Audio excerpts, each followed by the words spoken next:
Hi everybody. In this video, I'm going to show you how to create a report template in Word format using 8 simple steps. Step number 1, we need to create a blank document. Step number 2, we need to put in contents. So I have got a blank document here. So the first thing that I'm going to do is type some information. I'm going to type cover page. And the next thing is I'm going to put in some contents.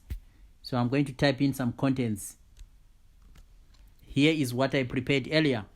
So we got our report title here, our executive summary, the introduction, research problem, results, recommendation, conclusion, references, and appendices. I'm just going to do a little bit of formatting here. So I'm just going to put that, line it to the center. So step number 3 is to break up our document into sections. So for this report, it's going to have 2 sections. So the first section is where you are going to put your cover page. So you always change the cover page and put in a cover page. And the second section of the document is the report itself. So we are going to break up our document into 2 sections. So what we need to do is, if you go just below the cover page and you click just below the cover page, as you can see where my cursor is, and you go into the layout section, go into breaks. Then what you need here, we got page break and section breaks. What you need first is the section break. So you go into next page, click that one there. Then as you can see, your document is now into 2 sections. This looks like a document in 2 pages, but there's a little feature here in Word. If you click this little jigama thing shown as show or hide formatting marks, so if you click it here, it will show you the hidden parts of the document. So as you can see from here, it shows that there's a section break just after the cover page, and it means this document is in 2 sections. It's not like just 2 pages here. So the document has been broken down into 2 sections. So we have finished that third stage of breaking down our document into 2 sections. So what we need to do is step number 4 is to number our document. So when you create a report and you want your report to have page numbers, so the first thing that we're going to do is do the page numbering. So if you go in here, just click in the first section of the document, then go insert tab, then there is page numbers. So you go there, you click, then page numbering.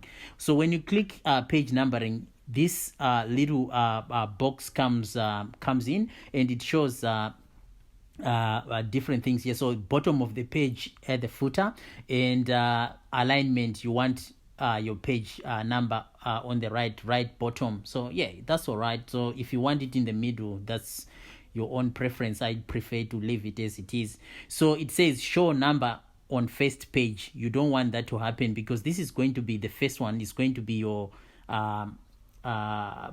assignment page, so you don't want to show the number there. So I'll just click that one, then you click OK. So as you can see, when you go down there's no page number in this on the first page, but there is a page number on page number 2. But as I said before, this document is in 2 sections. There's something that is causing us to have this page number on this in the second section. So what you do is you click on the page number, then you go into this section here where it says page number. So click there, then you go into page number again, click there. Then as you can see, it shows show number on first page. You don't want that to happen. So you go into format. Here it says continue from previous section. So like I said, the document is in 2 sections, but you don't want your page numbers to continue from section 1 into section 2. So click the second radio button where it says start from at page number 1. Depending on what type of document that you are doing. If you got like the first section where you got 3 pages and stuff like that, and you want the next section to start on page number 3, you can do that, but we'll just keep it on starting from page number 1. So click OK there. So as you can see, this the first section, there's no page number. In the second section, there's no page number. So we go into our step number 5. In step number 5, what do you want to do? You want to create headings and populate them into separate pages using page breaks. So we got, just click inside the document here. So you got your first section there. In the second section, you've got your report title. I'll just do some formatting there. I'll just put the report title, like align it in the middle. Then you got your executive summary. So what we want to do is to have a page break. So we have our report title. The page that contains the report title is where we are going to have our table of contents. So if you click here, just below the report title, and go into the tab Insert, then go into Pages, and click Page Break. So you want to click Page Break there. So you got now your executive summary and introduction, which is part of your report, the body of your report on its separate page. And this page, the report title, is going to contain the table of contents. So the next thing that we want to do, these are headings in your report. So we want to convert all this text into headings. So go back into the Home tab, then into there's a Formatting tab here. So here I just prefer using like headings. So the first thing that I'll do, I'll put this as heading 1, all of these. So as you can see, the Word program is already formatted all our headings into our text into headings. So we want to have these headings on separate pages. So place your cursor just before the word introduction. Then what you need to do is to go back into Insert. You want now to insert page breaks. So you go into Page Break. So you go there and you click Page Break. Go down to Research. Before place your cursor just before Research Problem, Page Break. Do the same. Recommendations, conclusion, references, appendices. So now you got each heading on its own page. So you can go back here. You have completed step number 5. So what you want to do is to move on to step number 6. So step number 6 is creating a table of contents. So we go into just after the cover page. So section 1 of the document is the cover page. So here we've got the report title. This is where you're going to write your report title, sir. So just below the report title is where you want your table of contents. So this is where we are going to insert our table of contents. So how do we insert a table of contents in Word? So you go into Reference.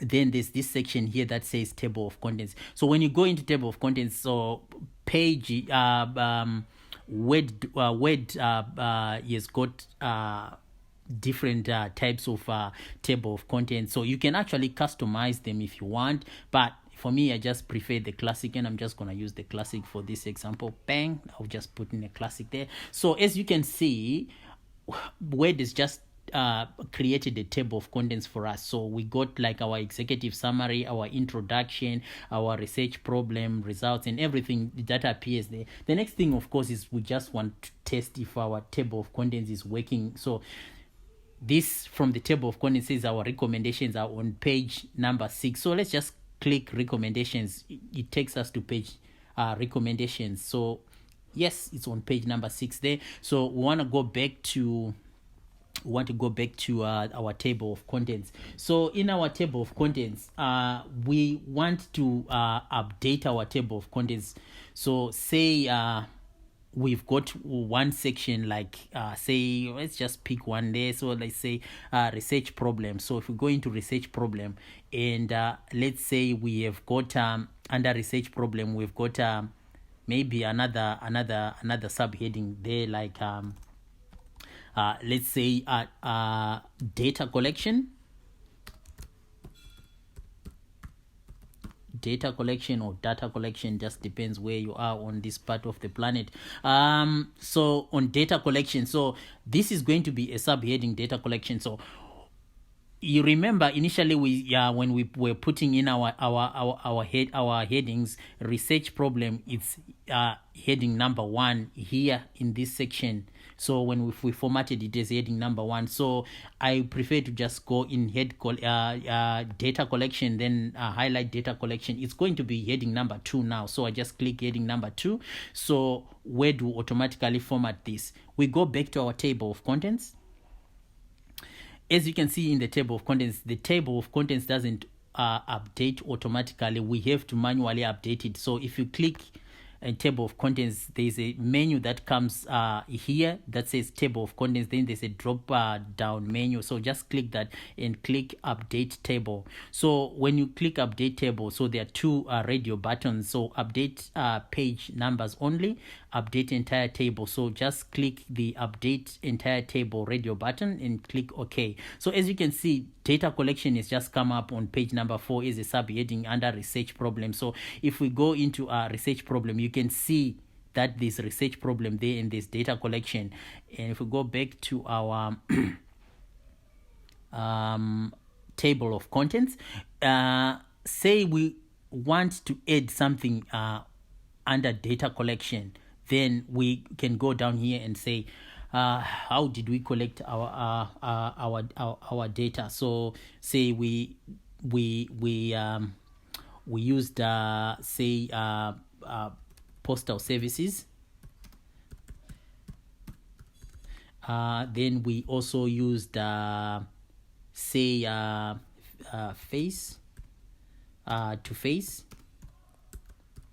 and we used email. So wow, so we got this 3 subheadings. So what I'm going to do is just highlight the 3. So remember, just a recap, this is heading 1, this is heading 2, and this is going to be heading 3 under this formatting tab here. So I'm going to go into heading 3. So I just got heading 3. Our Word is automatically formatted that. I'm just gonna click tab just to indent. So I got that, but let's go back to our table of contents. So when you go back to our table of contents, we need to update it now. So click there, drop down menu, update table, radio button, update entire table, then you click OK. Wow, bang, we got it there. So the table of contents is updated with our subheading. So this is how you update your table of contents. And if you need to add more, like in different sections, you can do that in different sections, but just depending on the format of report that you are writing. It's a handy thing to just have your own template, so that whenever you are preparing a new report, you don't have to worry about having to format the reports last minute when you've got like lots of deadlines to meet. And I hope you enjoyed the video. Thank you.